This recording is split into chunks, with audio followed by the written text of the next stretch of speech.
show so much for tuning in on this Friday morning, February the 28th.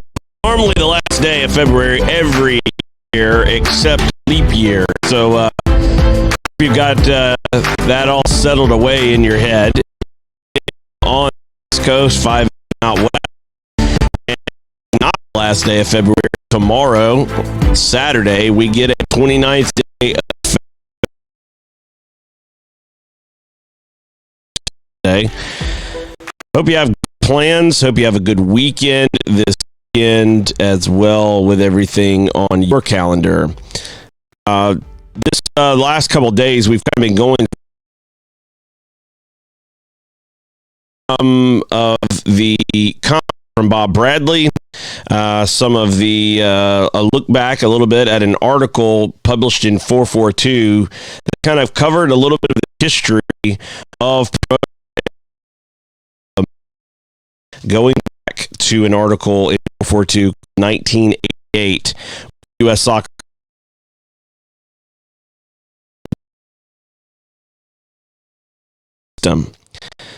So up there in just a minute where we were.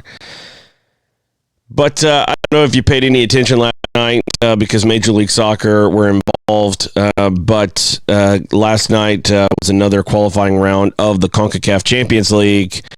And although the quality of play, the level of play was not very good, there was a lot of drama.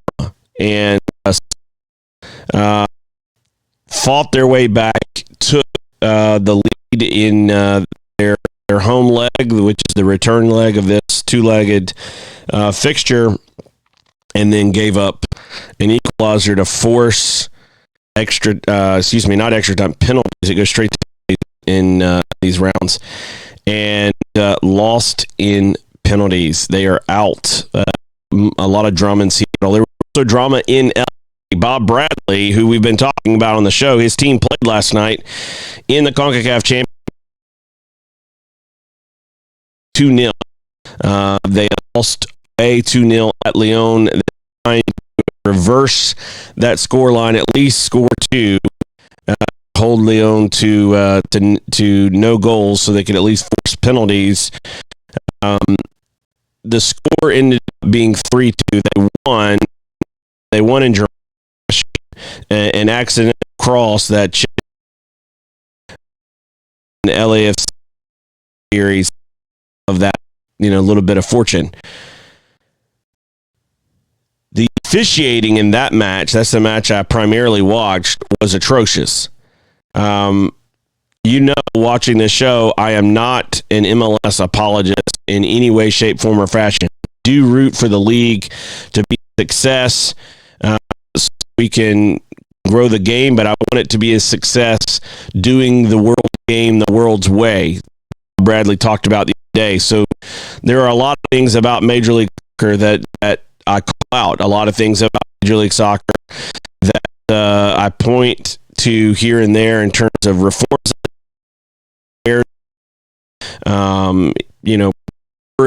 Or working against the interest of the game, the sport in this country for self-interest. I go into those things regularly on the show, but last night I have every reason, LFC, to be thankful at the same time because they had a goal called offside and another chance that was ruled offside that were nowhere near offside. There's no VAR in this CONCACAF Champions League, and therefore the goal did not stand. It would have been the tying goal in the first half. Instead, they were able to get 2 goals in the second half, win 3-2, but it should have been 4-2. On the flip side of that, they were the beneficiaries of the poor officiating. I think they had a player in the first half that should have easily gotten a second yellow and red, and the officials missed the call. So it went both ways for them, and it worked out in the end for LAFC with a dramatic comeback, Seattle with a dramatic collapse, and move on. quality of that play isn't amazing, but I am certainly happy that we got some drama and some back and forth last night as well. So picking up where we left off, we were going through this article in 1988 and promotion relegation. Well, Major League Soccer happened, and this kind of goes back to the point I was just making. Look, I want the league to do well. I want the sport to grow. I want the USL to grow. I want NISA to grow. I want all these leagues to get better at doing the soccer thing because none of them do it very well, in my opinion. Does Major League Soccer do it better than most? By the federation to do so, and they have been subsidized for nearly all 25 years of their existence. So you would expect them to have a head start and up. When we look at this, what happened to promotion relegation? Well, Major League Soccer happened. This kind of goes back to my point. MLS does not necessarily mean what's best for the sport in this country because of the way it's run, the way all.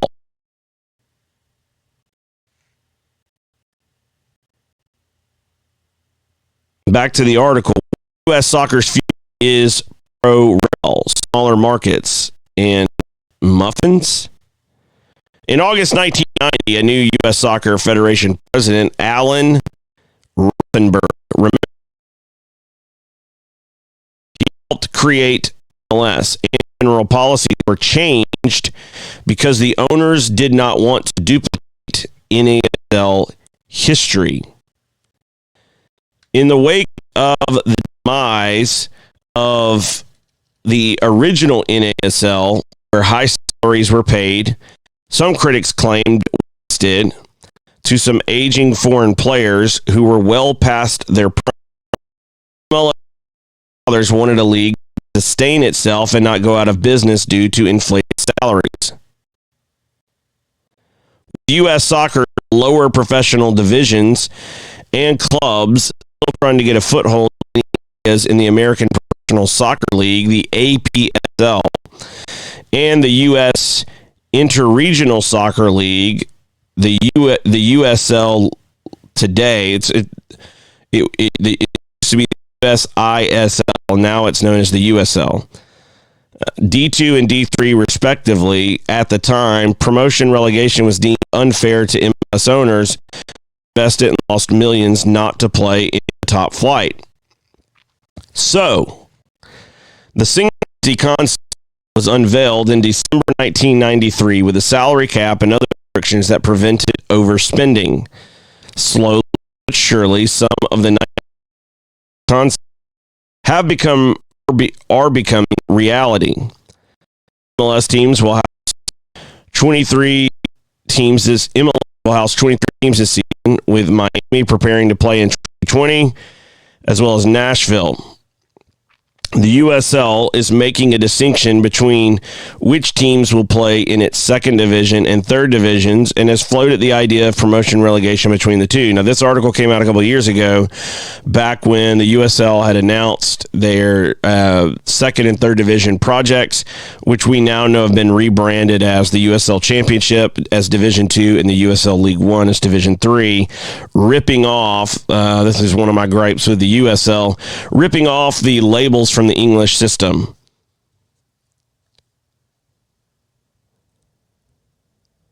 The NASL is now unsanctioned. Now, I got a lot of questions about the NASL having a vote in the Professional Council at this year's AGM. The NASL is still a member of the Professional Council. Their league is not sanctioned to play on the field, but they still have membership. That is the distinction here.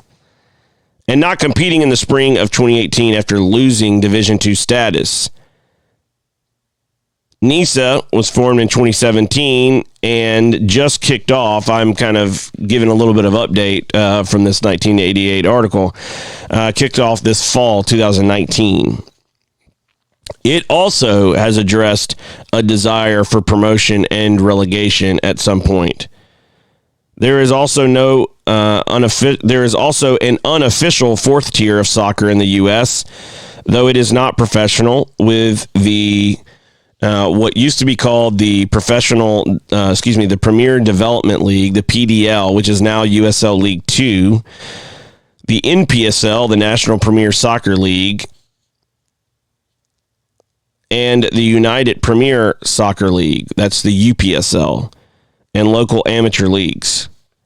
As for Pro-Rel, several U.S. soccer presidential candidates, remember this article came out a couple years ago, including Eric Winalda, Kyle Martino, Paul Caligiuri, Michael Winograd, and Hope Solo, favored the concept or some form of it.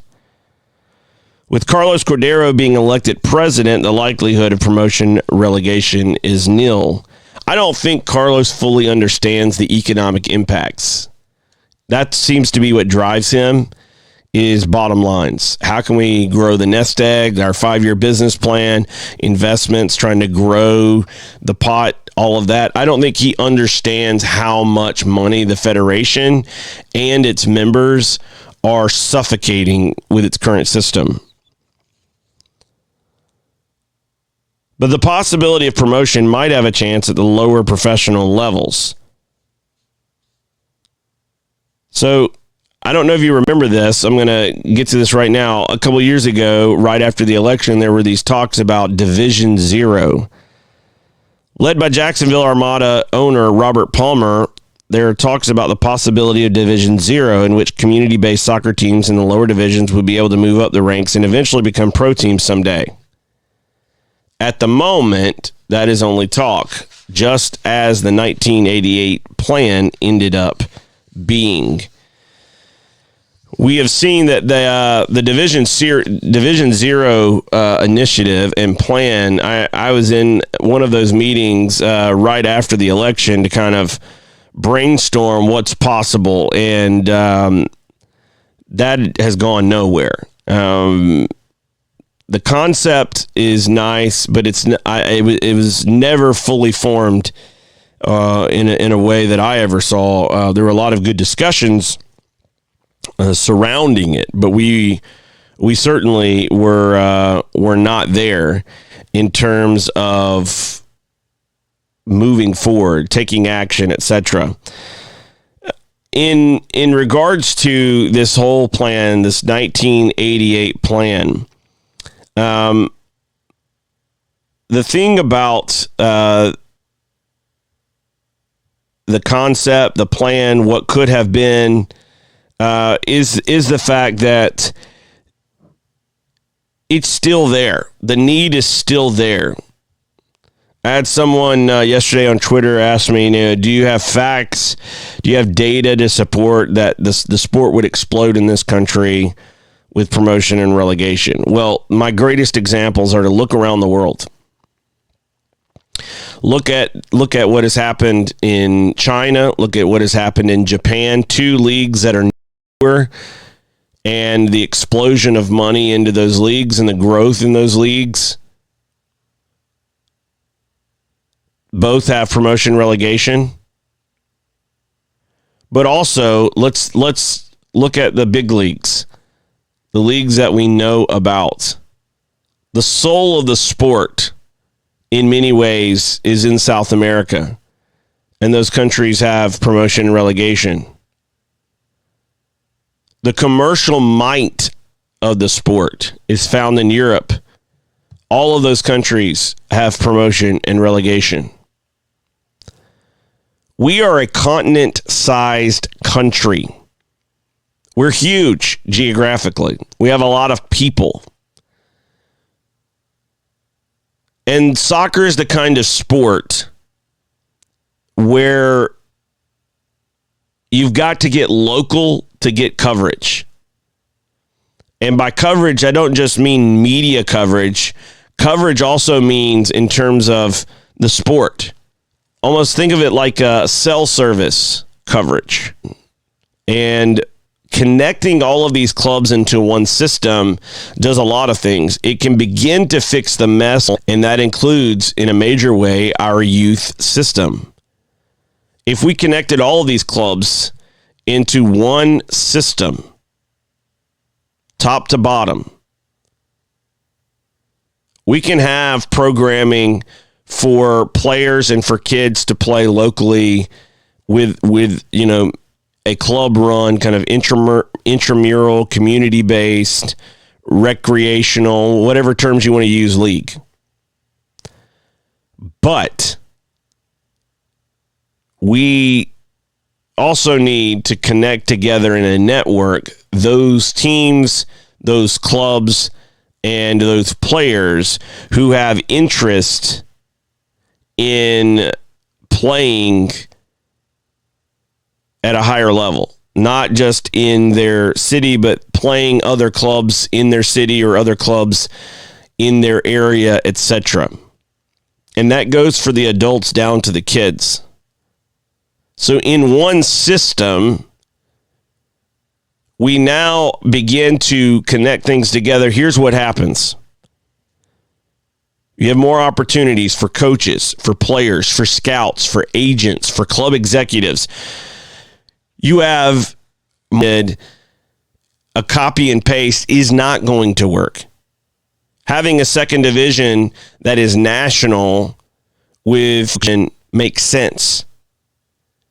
I think we have an opportunity to do something that most other countries don't have, and that is to set up a very, very cool Super League as our first division.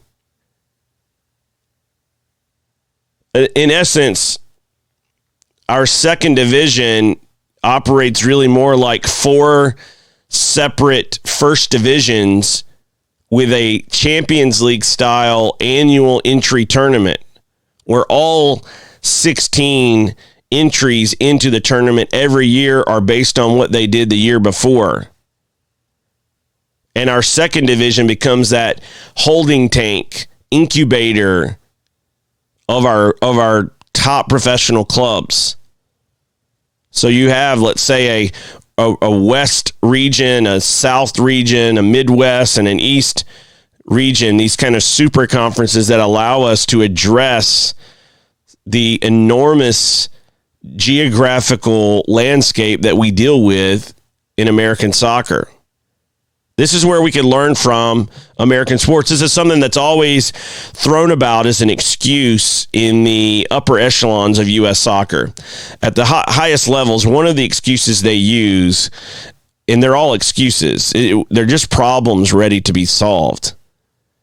But one of them is the fact that you have all of soccer trying to go up against American sports. So let's tackle that one first.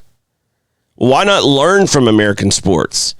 We've tried to take and do things and Americanize them in a way that goes against the sport. Why not take some lessons that can be complementary from American sports that helps our sport in this country? For example, think about that for a minute. More revenue is coming in to college football in the South than all of Major League Soccer. Imagine a super conference where Atlanta, Nashville, Chattanooga, New Orleans, Jacksonville, Miami, Orlando, Charlotte, Memphis. I could keep going. Raleigh-Durham in the Triangle area. All in what is essentially a first division, a power conference. And 4 teams from that conference every year are getting promoted up into the Super League to compete in that type of league as well as their power conference every year. I mean, you're talking about 72 to 80 essentially first division level clubs being incubated in this country. And we go, well, show me some data. Show me how things. Look at what's going on around the world. Let's look at the Premier League, how they've been able to, as well as the fact that the match was not taking place between this infrastructure that supports the game gets supplemented, it gets invested into. There's money that supports this network of scouts, agents, club executives. We're not even turning the lights on. Full blast in Major League Soccer. And they're at 30-something teams. They're not even halfway to where we could be in first division quality clubs. That doesn't mean if we launch something like what I'm talking about, like how do we do this? How do we lay this out? I'm not saying that if we're going to do this, that it's going to happen overnight. It's going to happen tomorrow, but it becomes our path forward, our way to grow the game. So we need to have a principle in guiding our conversations where we try to go wide as quick as possible as we go down the pyramid. We'll get back into more of this a little bit later in the show, but our sponsor this half hour is Ductic Brand.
Tomorrow, and I hope you have good plans for it this weekend. So we've been kind of going through finishing up of Miami FC. I want to jump to his thoughts. He put out a thread on Twitter a few days ago in response to Bob Bradley's comments that we've been talking about and referencing on the show the last few days, and I want to kind of highlight some of his thoughts here in the thread and kind of talk through them, because I think it gives some really good perspective to the landscape of where we are, but also what we could be, where we could be, and what we could be doing. And so I want to pick up with his thread and kind of go through these thoughts.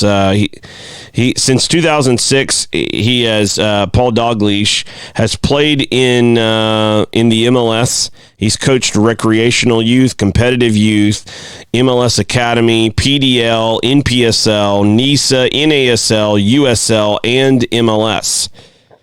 Here are his thoughts.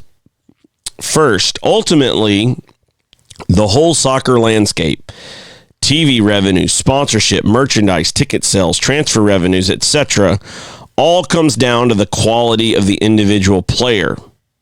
A problem in the U.S. is we work from the top down, not the bottom up. If the U.S. developed world-class players, the product on the pitch would improve, which then would attract more sponsors, higher TV rights, more merchandise, and higher transfer fees, etc. A little bonus to that is that the U.S. national team would also be more competitive in tournaments and generate more revenue too.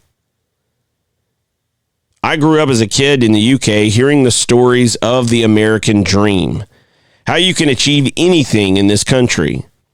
The segregation in soccer is against everything I grew up to understand about America, the land of opportunity. You qualify for a green card within 12 months as a professional soccer player, which means you are no longer counted as a foreign player. Therefore, someone who lives in the U.S. for 12 months can block the pathway of somebody who has been in the system since youth. Now, if that rule didn't exist, teams would be forced to play more American players, which would then force the teams to develop better homegrown players. As mentioned earlier, better American players is the key to fixing the problem. Now, young American players become more valuable. Maybe an MLS team would pay the same money or more that Dortmund paid to keep the best young American players in America. Last point regarding promotion and relegation. The segregated system is more than just pro-rel.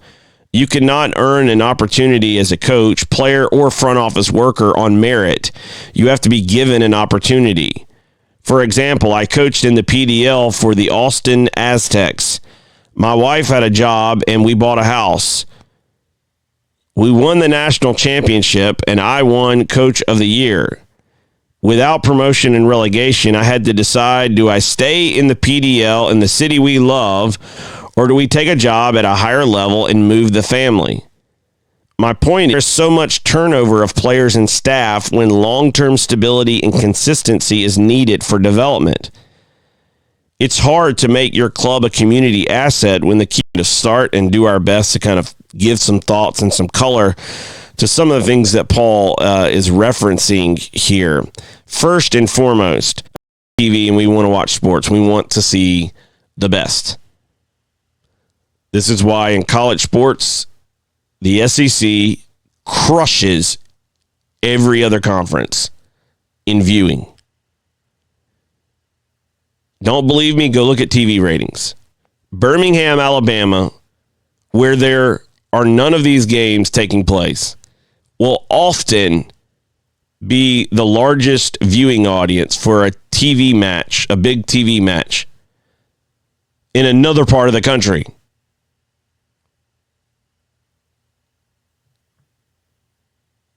We love the best. We love watching the best players in the NBA. We love watching the NFL. We love all of this commercial wrapped around our game. The big pomp and circumstance and it feels different. Ultimately, that's what we should be striving for in professional soccer. It should feel like an event. It should not feel like a backyard match. We throw some referees and some TV cameras up and it's all just, loosey-goosey organic. No, it should feel like a proper event. Learn some lessons from those two.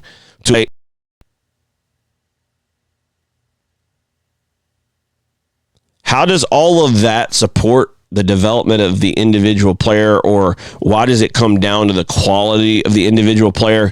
Because ultimately, without great players, we have nothing. Without Ronaldo at Madrid for all of those years, or Messi at Barcelona, or the great players that are at Liverpool at the moment, without that, is Liverpool doing what it's doing? Have they ascended to the top of the stage with the bright lights and the accolades? No. Now, it doesn't mean that all of those players are English. It doesn't mean that all of those players are Spanish. But the point is that you have a system that is trying to develop players. and you build everything around building quality players, quality teams. I don't think we should shut out foreign players from American leagues. But I think the point here, talking about as well as what Bob Bradley's been talking about, and it is the essence, the soul, what is the linchpin that drives this game forward. One of the problems in the U.S. is we work from the top down, not the bottom up. I am a both and guy. I've said this many times. I think we should be fixing our issues at the top, but also at the bottom at the same time. I don't think one direction is a wise way to go. I think we should go from both ends. We should be trying to link everything together, and we should be trying to drive resources and investments down into the bottom, into the grassroots, and rewarding development and incentivizing development and proper coaching, etc. And then at the same time, I think we should be trying to fix things at the top. One of these areas, it was a hot button topic at the AGM in Nashville 2 weekends ago, was coaching education.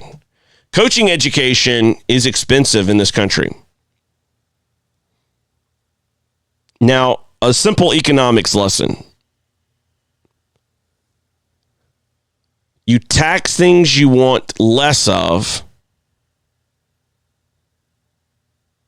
and you provide incentives for things you want more of.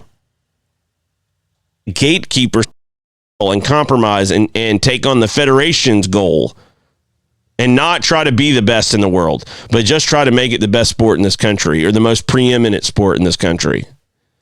Even if we settle for a second-rate vision and goal.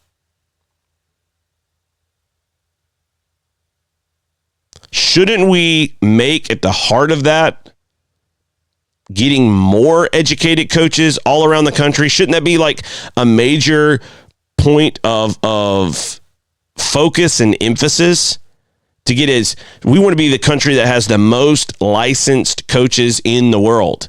Shouldn't that be part of our goals?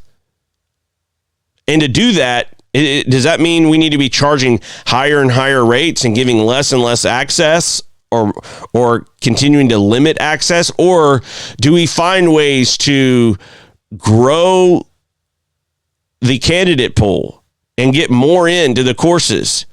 Do we double down and invest in the resources to educate the educators so that we can educate more coaches?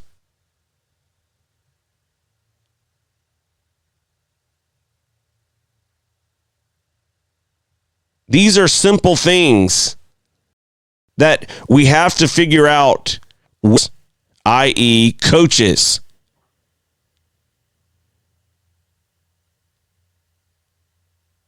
We should be trying to churn out thousands at the grassroots level. And I'm not even talking about mom and pop, coaching their kids in a local city league or rec league. I'm not even talking about that level. I'm talking about your average, licensed youth coach that is, maybe making part-time or full-time pay, working at a pay-to-play youth club. I'm talking about at that level, the lowest levels of kind of this club model that is in place around the country where parents pay hundreds or thousands of dollars a year for their kids to play. At that level, there are still way too many coaches who don't know what they're doing. They don't know how to develop players. Some of them are really good at developing tricksters, kids who can manipulate a ball, but they don't know what to do with it. They don't know how to connect a pass. They don't have any comprehension during a match of what is actually going on.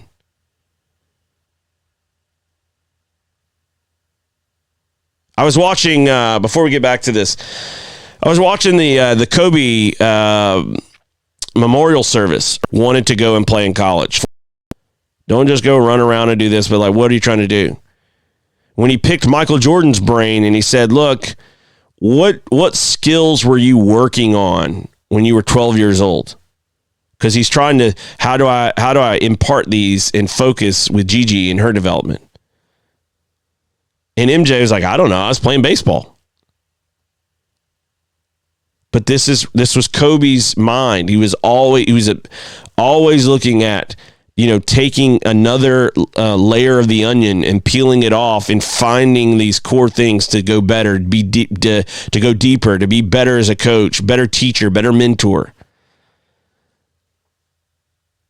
Too often, I walk around soccer fields all over this country. I've seen major tournaments in California. I've seen matches played in all parts of the country.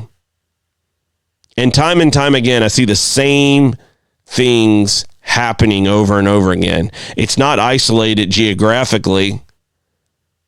It's a national issue.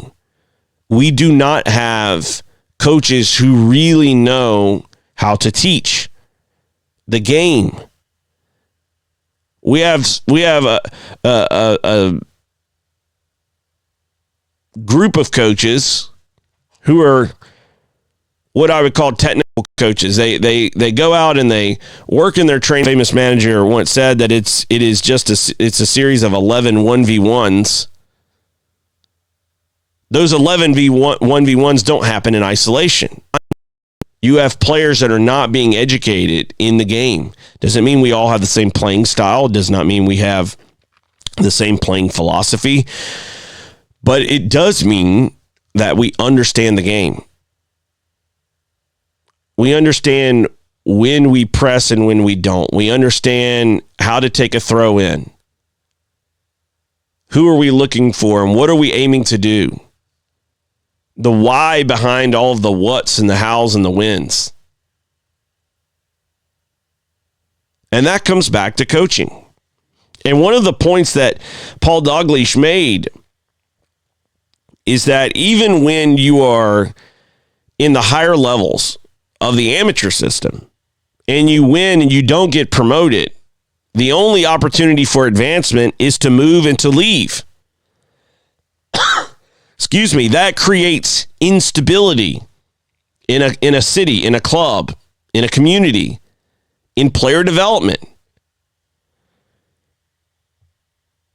When you are faced with a choice of, do I advance my career because my team, even though I won a championship, I can't go anywhere. So now the only way I can go to the next levels, I have to move. I have to go to a different organization, maybe in a different city, maybe on the other side of the country.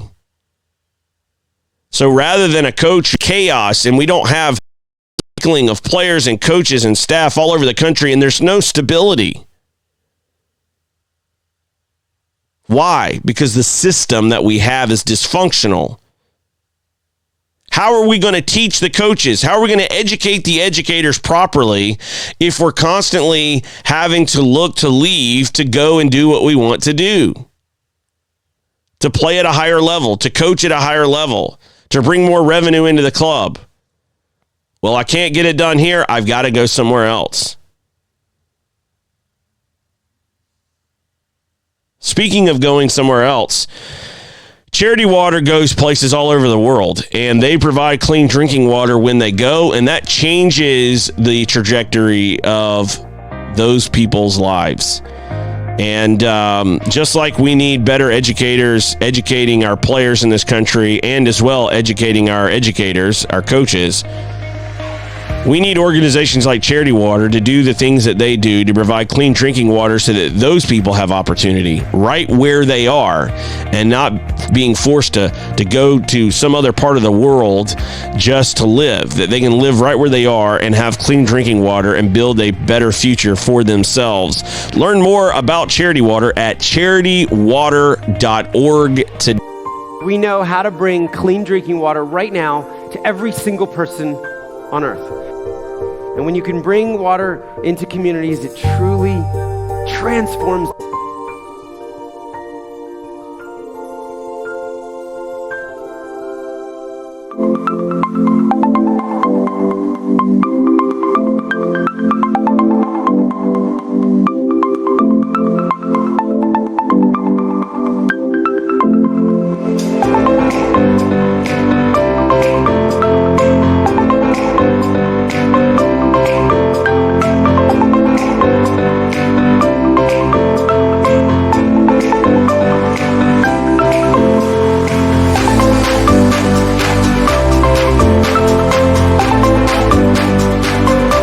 Wish we had more time today. We'll have to do it next week to get into some more of these comparisons as well as realities of the current system versus the benefits of a connected system of leagues that is connected through the principle of sporting merit, otherwise known as promotion and relegation. Because to understand some of these things like portability, right? Basically, coaches and players having to be on the move constantly, being portable, basically. This has negative effects up and down the pyramid. We don't even have a pyramid, so forth. Players to leave to find better opportunities because they can't find those in their own club, in their own cities. There's a ceiling. There's a glass ceiling on most of this country. Now that ceiling is at different levels, right? So MLS's glass ceiling, let's say, is a 10. USL, it might be a 9. Your club may be a 3, and the club next door may be a 5, and for different reasons. Maybe one club is Development Academy and yours is not. Maybe there's an ECNL club around and yours is not. Maybe you're an ECNL club, but the club next to you is DA, and therefore they're above you in terms of their glass ceiling. If I want to get more access, if I want to get more opportunities, if I want to get seen by a scout, if I want to do this, or this, I have to move. I mean, look at Chris Richards. The quintessential story of what we're talking about players having to move to find opportunities. Same way that Paul Dalglish was talking about coaches having to move to find opportunity. Let's go back and revisit the Chris Richards story here. Grew up in Birmingham, Alabama, a city with a metro of over 1 million people. No DA club, no ECNL club. So what does he do? He outgrew his market, not just his club, but his market, his city. There's nothing there. So he joins a Development Academy club in Houston. After trying to get on it with FC Dallas, an MLS Academy, he was unsuccessful, ends up in Houston, does a year in Houston, then gets the opportunity to go to FC Dallas, and in the FC Dallas Academy gets the opportunity to go to Munich. And is now training and playing and living in Munich, Germany, playing with Bayern Munich, working his way up through their... this is another example of what we're talking about, the disconnected system. There's so many more things than we have time to get into today of the negatives of the dysfunction that we currently deal with and the solutions that are right in front of our face. That would mean more revenue for Major League Soccer owners and operators, more money in their back pocket, more fans of their teams, more eyeballs on their games. Everything would get better for everyone in a functional system. We are feeling the pains and effects of the reality of our dysfunctional system each and every day. You may not know it. You may be a mom or dad at a local club, and you're the only pain you're feeling is like, I'm paying $500 or $1,000 or $2,000 a year, and what am I getting for it? That may be the pain that you're feeling. You may be a coach, and you may be, coaching at a club, and you're wanting to do better. You want to coach at a higher level, and you're faced with the reality that you can't do that where you are, and that you've got to find a connection somewhere to get a chance or rewarded. Time and time again, we're leaving people on the sidelines, or we're making them operate under limitations and glass ceilings, and we all feel the pain. Even Major League Soccer owners and operators feel this pain. They feel the pain. They know things aren't where they could be. Everybody knows. Don Garber even knows. Sunil Gulati, Carlos Cordero, they all know that there are things that could be a lot better.